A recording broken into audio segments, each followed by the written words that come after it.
एक बहुत खूबसूरत गुरुकुल था। उसमें हर वर्ग के शिष्य पढ़ा करते थे। गुरुजी उन्हें तन्मयता से पढ़ाया करते थे। एक दिन जब कक्षा खत्म हुई तो कुछ बड़े बच्चे गुरुजी के पास आए। उन्होंने गुरुजी से कहा, गुरुजी आज आप हमें इतना चिंतित क्यों लग रहे हैं? गुरुजी ने कहा, नहीं ऐसी तो कोई बात नहीं है। पर बच्चों ने बहुत जिद पकड़ ली कि गुरुजी हमें बताएं आपको किस चिंता ने घेर रखा है।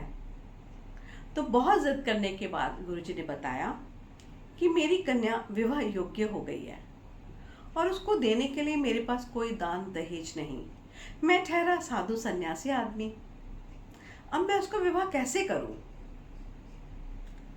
शिष्य भी बहुत परेशान हो गए बात सुनकर। हाँ, क्या किया जा सकता है? पर फिर भी शिष्यों ने कहा, गुरुजी आप हमें बताएं हम आपके लिए क्या कर सकते हैं। गुरुजी ने कहा, नहीं जाने दो, मैं कैसे भी करके कुछ भी कर लूंगा, मगर तुम बच्चे चिंतित ना हो। बच्चे बहुत जिद करने लगे।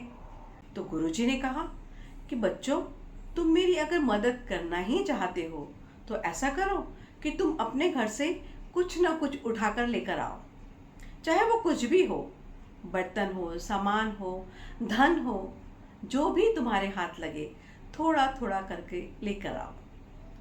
मगर एक बात का खास ख्याल रखना कि जब भी तुम कोई सामान उठाओगे तो कोई देखे ना, आसपास अपने देख लेना, फिर कोई भी सामान उठाकर लाना, ठीक है?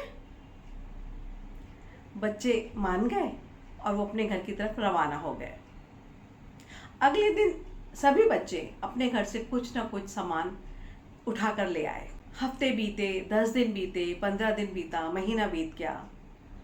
उन शिष्यों में एक शिष्य ऐसा था जो महीने तक कुछ भी सामान नहीं लेकर आ रहा था। तो गुरुजी ने उसे अपने पास बुलाया और पूछा कि शिष्य तुम तो आज तक कुछ भी सामान नहीं लेकर आ रहे हो, क्या बात है? तो शिष्य ने कहा, गुरुजी मुझे बहुत मुश्किल लग रहा है कुछ भी लाना, मेरे आसपास कोई ना कोई तो होता ही है। गुरुजी ने कहा, नहीं तुम झूठ बोल रहे हो, कभी ना कभी कोई ऐसा समय होता ही है जब घर में कोई आसपास नहीं होता। तो शिष्य ने कहा, नहीं गुरुजी सच में जब भी मैं कुछ उठाता हूँ तो मुझे लगता है कि मुझे कोई ना कोई देख रहा है। गुरुजी अब गुस्से से आग बबूला हो गए और कहने लगे, तुम ना कुछ भी नहीं लाना चाहते इसीलिए झूठ बोल रहे हो। पर शिष्य ने कहा, गुरुजी जब भी मैं सामान उठाने की कोशिश करता तो मुझे लगता कि वो जो ऊपर वाला है ना वो तो मुझे देख रहा है, और आपने कहा था कि कुछ भी सामान लेकर आओ तो कोई देखे ना।